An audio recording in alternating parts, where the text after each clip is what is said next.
Apple! He's usually not this nervous. It is a little clumpy.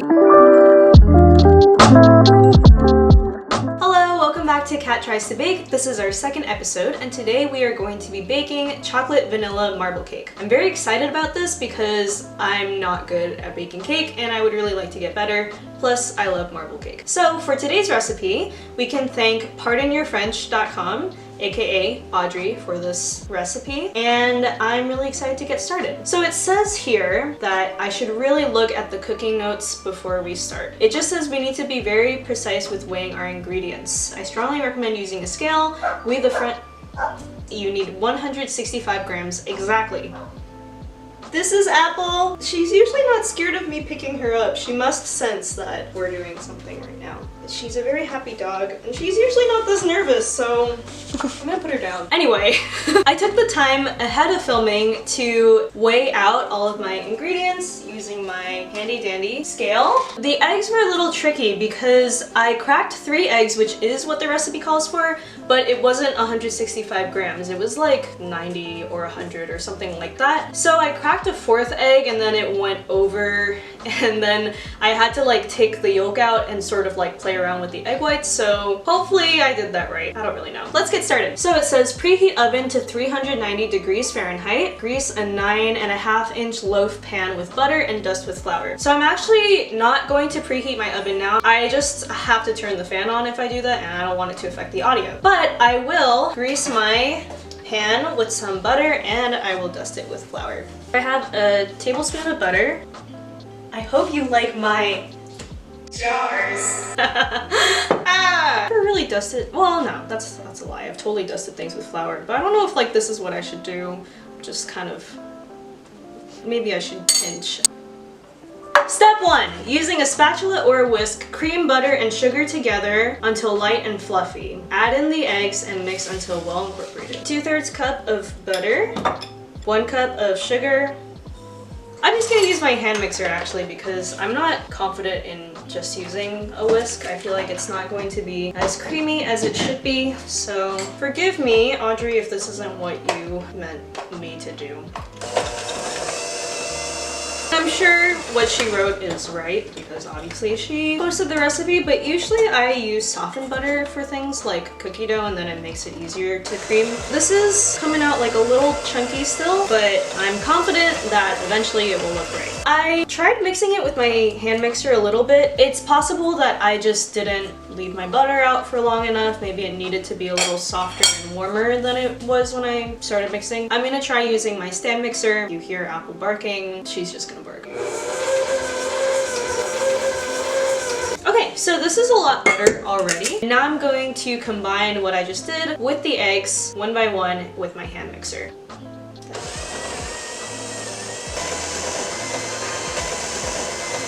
Okay, so now everything's combined. It is a little, not clunky. There are some like clumps, clumpy is the word. It's a little clumpy and that's my fault because I think that the butter should have been a little bit warmer, but I think this is not too bad. Now it says, in a separate bowl, sift together the flour, baking powder, baking soda, and salt. Combine with the wet ingredients and mix until just incorporated. Then add 60 grams of the milk and mix until just incorporated. Oh, I have a flour sifter now. I just remembered that my friend Kezia got me a flour sifter for Christmas, and I'm gonna try it for the first time. I should use a spoon. I have no joke broken 3 of these in the past like week in different occasions. They're just slippery.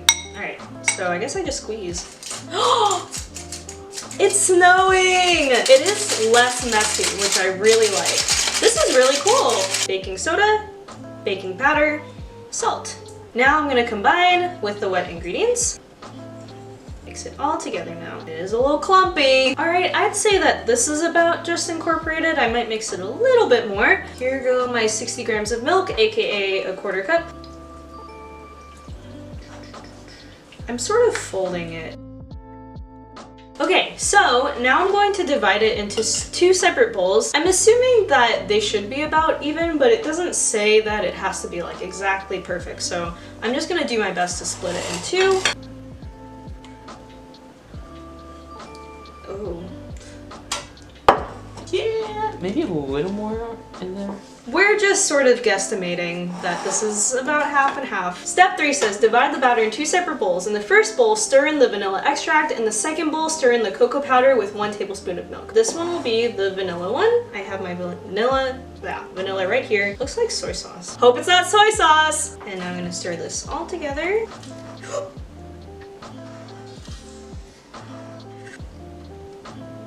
This is why you should wear an apron. Now we're going to stir in my cocoa powder and my milk into this other one. It's gonna be so good.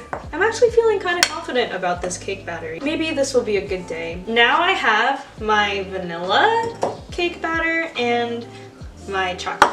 Step 4. Using a large spoon, dollop about 1/3 of a cup of the vanilla batter into the prepared pan and spread it evenly along the bottom. Then basically do that with the chocolate, except a little less, and then keep layering and layering. Ooh, I'm nervous. I don't know what 1/3 of a cup is. I also don't know how many layers there should be, but I will just do my best. I don't know if this is gonna be enough batter. Putting it in, I don't know if you can see it. Just spreading it.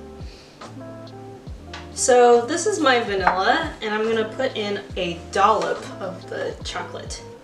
And I'm gonna spread it around so that it's mostly covering, but there's still some vanilla around the edges, like Audrey says. It looks pretty similar to the picture. Right now I have this. Basically done my first 2 layers, and I'm going to put in a 1/3. And I'm just gonna keep going, I guess, until I run out of batter. This isn't very hard to make. A lot of surface tension. Wood? That's what's keeping it separate. Result of different intermolecular forces. I pretty much used up all my batter. Now it says, to create marbling, run a sharp knife through the batter in a swirling motion. So I don't know if it's like this way. I'll just do that. I think it's like up and down. Up and down, like, oh yeah. Here's my sharp knife. I'm definitely a little nervous about this, and I don't know if I'm doing this the right way. I have a little excess. I'm just gonna like push it into the corner or something because I don't like to waste it. Okay, so now I'm just going to bake it for 10 minutes and then lower the heat to 350 degrees and then bake for another 40. I guess I will see you once the cake comes out. I'm gonna preheat the oven first. I forgot to say that because I didn't do that earlier. And then I'm gonna lower the temperature and then we'll have cake. Okay, so our cake is done. We've finished baking it. It's cooled for a little bit. We played some Jackbox games and yelled at each other. And now I'm gonna try to take it out. I really hope it doesn't stick. I'm actually really excited about this. I guess I should probably just like flip it and then, but I don't wanna mess this up. So, I'll do it anyway. Come out, please. Come out, please. Oh! Look at this beauty! It looks really beautiful, and obviously you can't smell it, but it smells really good too. It did sink a little bit in the middle, but it's not a huge deal. To me, at least. I'm gonna cut a slice open.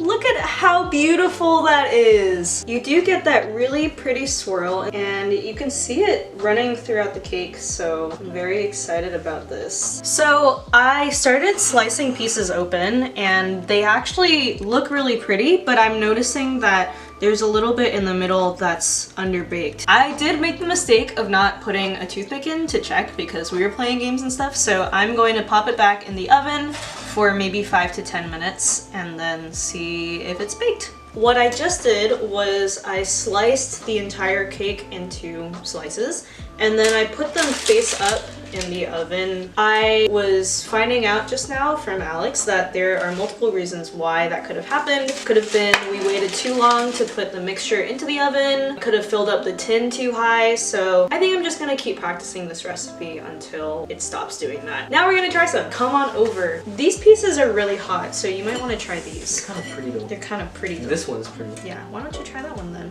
It might be a little hard on the outside though because we baked it for so long. Yeah, this texture should be what it is. That's fire. That's really good. It's really not that sweet, which is something that like Asian people love to say that like something is good.